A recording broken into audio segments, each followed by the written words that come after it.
Good day, everyone. We are Group 1. And today, we are going to introduce an exciting, important topic, multimedia and information and communication technology or ICT. Presentation, we will explain what is multimedia and ICT are, their main components, and how they affect our daily lives as a student. We will also discuss the benefits of multimedia and ICT in education, communication, creativity, and future careers. What is multimedia? Multimedia is the combination of different types as media such as Text, images, audio, video, and animation. Which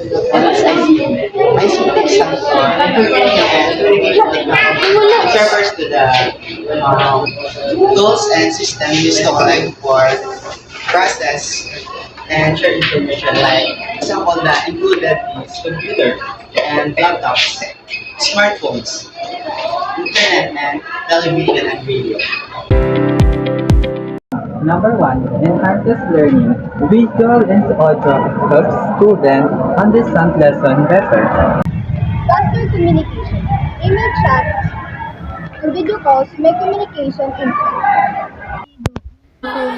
Easy access to information. Students can research anytime and anywhere. Number 4, encourages creativity. Students can create digital art, videos, presentations, and websites. Number 5. Improves digital skills. Learning ICT builds technical skills needed for future careers.